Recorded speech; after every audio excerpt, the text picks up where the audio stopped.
بسم اللہ الرحمن الرحیم۔ السلام علیکم ناظرین کرام، یہ بات کہی گئی کہ حکومت آئین میں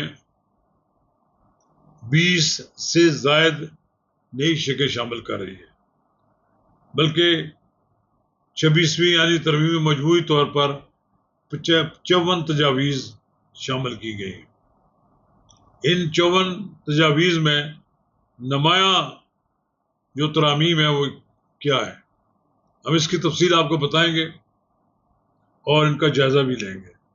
ناظرین کرام، قبل اس کو آگے بڑھیں، اگر آپ نے میرا یوٹیوب چینل نواز رضا کے ساتھ اب تک سبسکرائب نہیں کیا تو برائے کرم فوری طور پر سبسکرائب کریں، لائک کریں اور اب آپ کے ساتھ شیئر کریں، اور آئیکن کا وہ بٹن دبانا نہ بھولیے کہ جب ہم ویڈیو لوڈ کریں تو سب سے پہلے آپ کو اطلاع ملے۔ ناظرین کرام، مجوزہ آئینی ترمیم جو کہ 26ویں آئینی ترمیم کہلاتی ہے، اس کی شقیں 51، 63، 175 اور 183 میں ترمیم شامل تھی۔ اس میں بلوچستان اسمبلی کی نمائندگی میں اضافے کی ترمیم بھی شامل ہے۔ شاید سب کو قبول ہوگا، اس سے کوئی اعتراض نہیں ہوگا، بلوچستان کے تمام سینیٹرز اس پر راضی ہوں گے۔ بلوچستان اسمبلی کی سیٹیں 65 سے بڑھا کر 81 کرنے کی تجویز شامل ہے۔ ایک اور اہم ترمیم اس میں شامل کی گئی کہ آئین کے آرٹیکل 63 میں ترامیم بھی شامل تھی کہ منحرف اراکین کا ووٹ آرٹیکل 63 میں ترمیم میں بھی شامل ہے، یعنی کہ سپریم کورٹ نے ووٹ ڈالنے والے کے ووٹ کو بھی شامل نہیں کیا تھا، ختم کر دیا تھا، اور اس کی رکنیت بھی ختم کر دی، اور یہ بڑا غلط فیصلہ تھا۔ یعنی سزا تو ٹھیک ہے، اس کی سیٹ سے چلا جائے گا، لیکن اس کی ووٹ کاؤنٹ ہونی چاہیے تھی۔ تو اس پہ مولانا فضل الرحمان صاحب کو بھی سب کچھ بتایا گیا۔ آئینی عدالت کے فیصلے پر اپیل آئینی عدالت میں سنی جائے گی۔ آئین کی آرٹیکل 181 میں بھی ترمیم کیے جانے کا امکان تھا۔ ایک میثاق جمہوریت ہوا تھا 2006 میں میاں نواز شریف اور بینظیر بھٹو کے درمیان، جس کی ایک شق یہ تھی کہ آئینی عدالت میں آرٹیکل 184، 185 اور 186 سے متعلق درخواستوں کی سماعت ہوگی۔ تو یہ آئینی عدالت پہ کسی کو اعتراض نہیں ہو سکتا تھا۔ یہ میثاق جمہوریت پہ بہت سی جماعتوں نے دستخط کیے ہوئے ہیں۔ ہائی کورٹ کے ججز کو دوسرے صوبوں کی ہائی کورٹس میں ٹرانسفر کرنے کی بھی تجویز شامل تھی۔ چیف جسٹس آف پاکستان کی تقرری سپریم کورٹ کے 5 سینئر ججز کے پینل سے ہوگی، اور حکومت سپریم کورٹ کے 5 سینئر ججز میں سے چیف جسٹس لگائے گی۔ آئینی عدالت کے باقی 4 ججز بھی حکومت تعینات کرے گی۔ یہ ایک تجویز تھی، کیونکہ اس کا ڈرافٹ سامنے نہیں آیا تھا، لیکن بہرحال بہت سی ایسی باتیں تھیں کہ جن کے بارے میں یہ کہا جاتا تھا کہ یہ باتیں اس وقت مارکیٹ میں، سیاسی مارکیٹ میں یہ پھیلی ہوئی ہیں۔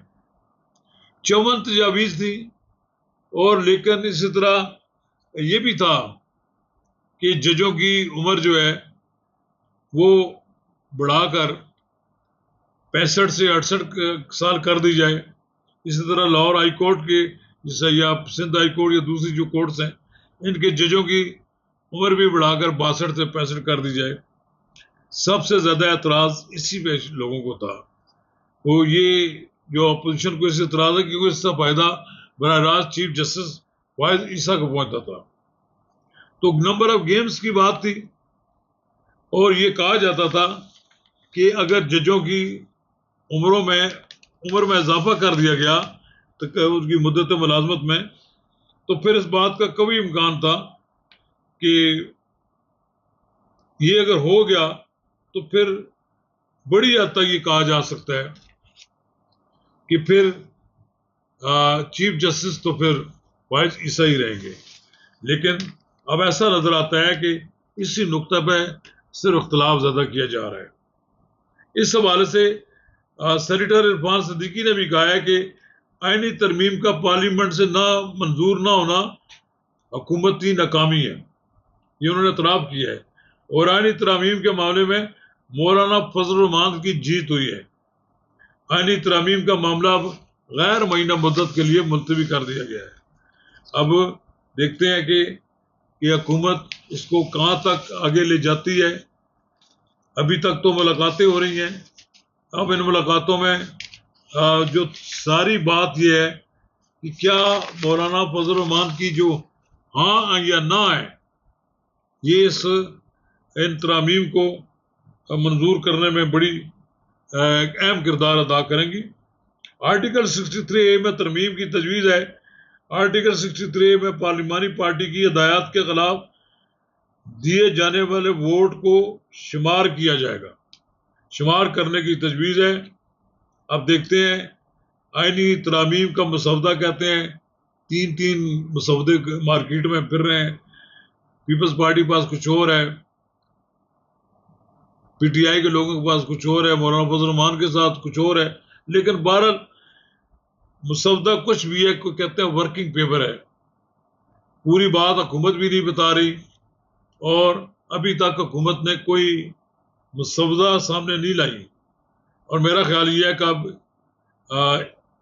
12 ربیع الاول کے بعد اب یہ باقاعدہ پھر دوبارہ کوششیں شروع ہوں گی۔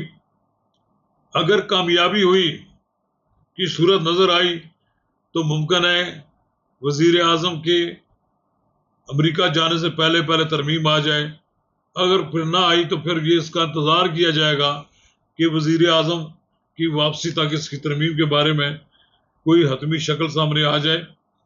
لیکن مجھے لگتا ہی ہے کہ اگر آئینی ترمیم کی کوئی صورت نظر نہ آئی، اس پہ کوئی کنسنسس نہ ہوا، اور مولانا فضل الرحمان کو انہوں نے رام نہ کیا، اور مولانا فضل الرحمان کی طرف سے کوئی تائید حاصل نہ ہوئی، تو پھر یہ ترمیم ختم ہو جائے گی۔ اور مجھے لگتا ہے پھر جو باتیں ہو سکتا ہے، جن پر اتفاق رائے ہوتا ہے، وہ کر لی جائیں۔ لیکن سب سے بڑی اہم بات ہے وہ ججوں کی مدت